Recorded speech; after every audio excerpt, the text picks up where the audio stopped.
Shalom, salam sejahtera dalam nama Tuhan Yesus Kristus. Bapak Ibu, hari ini kembali lagi di akhir pekan Firman Tuhan dalam renungan harian KBP Batam Center, Resort Batam Center. Bagaimana kabar Anda hari ini? Semoga tetap semangat dan sukacita. Firman Tuhan pada renungan harian pada hari ini tertulis dalam Mazmur 19 ayat 13. Beginilah firman Tuhan. Siapakah yang dapat mengetahui kesesatan? Bebaskanlah aku dari apa yang tidak kusadari. Demikianlah firman Tuhan. Bapak Ibu saudara-saudari, kita akan berbicara tentang dosa yang disengaja dan tidak disengaja. Kenapa saya mengangkat hal ini?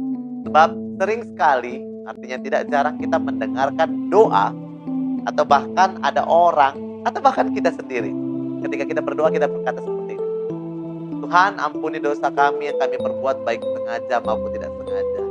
Ini sering sekali kita ucapkan. Apakah kita sadar atau enggak kita mendoakan itu? Pertanyaannya adalah, tahukah kita yang dimaksud dengan dosa yang disengaja dan dosa yang tidak disengaja? Berbicara tentang dosa yang disengaja, yaitu ada orang yang dia tahu dengan jelas perbuatan yang salah di hadapan Tuhan, perbuatan yang tidak menyenangkan hati Tuhan, dan itu adalah sifatnya menghina Tuhan. Ya, sifatnya menghina Tuhan dan firman-Nya.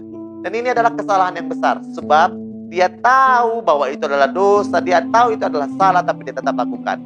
Dan sadarkah kita sering sekali melakukan ini. Kita tahu mencuri adalah salah, tapi kita tetap melakukannya. Kita tahu berbicara kasar adalah salah, tapi kita melakukannya. Ini tergolong dengan dosa yang menghina Tuhan dan firman-Nya.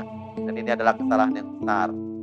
Tapi ada juga ternyata yang ketika kita mau membahas dosa yang tidak disengaja, itu seperti apa? Ada orang yang hidupnya percaya di dalam Tuhan, hidupnya hidup di dalam Kristus, dia hidup di dalam firman, dia hidup dengan sekuat hati dan sekuat tenaga untuk mengikuti kehendak Tuhan. Ini tergolong dengan orang yang baik. Puji Tuhan jika kita berada di posisi ini. Tapi orang-orang yang seperti ini, yang mungkin kadang-kadang dia tidak sadar atas kelakuannya, dia tidak sadar kadang-kadang ada mungkin hal yang sedikit berlebihan, atau dia ternyata tidak sadar telah melakukan dosa yang dia tidak tahu. Ya, ini benar-benar dilakukan mungkin di bawah alam sadarnya, atau boleh dikatakan dia tidak tahu. Nah ini dia, artinya bukan bicara tidak sadarnya ya, tapi dia tidak tahu bahwa ternyata dia baru melakukan dosa. Contoh, ya ini hanya hal-hal kecil. Bercanda, berguyon, dia tidak tahu ternyata sudah berlebihan, akhirnya menyakiti hati orang. Nah dalam hal ini Bapak Ibu, kita tidak hanya bicara tentang dosa yang disengaja atau tidak disengajanya. Tapi kalaupun ada orang yang melakukan dosa yang tidak disengaja ini, ketika dia tidak sadar melakukannya sehingga kita jadi jatuh ke dalam dosa, maka dengan sadar kita harus memohon pengampunan daripada Tuhan. Sebab firman Tuhan pun katakan, bebaskanlah aku dari apa yang tidak kusadari. Inilah yang harus kita lakukan. Hari demi hari, jam demi jam, waktu demi waktu, menit demi menit, detik demi detik. Kita tidak tahu apa yang akan kita terjadi. Kita tidak tahu bahwa kita sudah melakukan dosa. Setiap hari mungkin kita jatuh ke dalam dosa. Tapi saya pernah katakan, mari tetap datang dan datanglah kepada Tuhan. Mengakulah bersalah, sebab Tuhan sendiri dia lebih tahu memilah mana yang salah dan mana yang tidak salah. Inilah yang harus benar-benar kita sadari.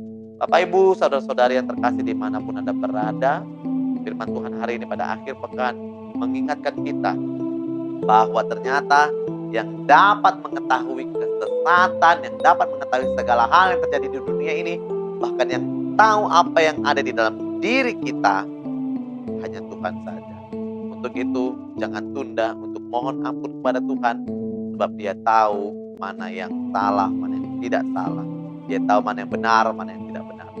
Datang mohon ampun kepada Tuhan. Tuhan Yesus memberkati. Amin.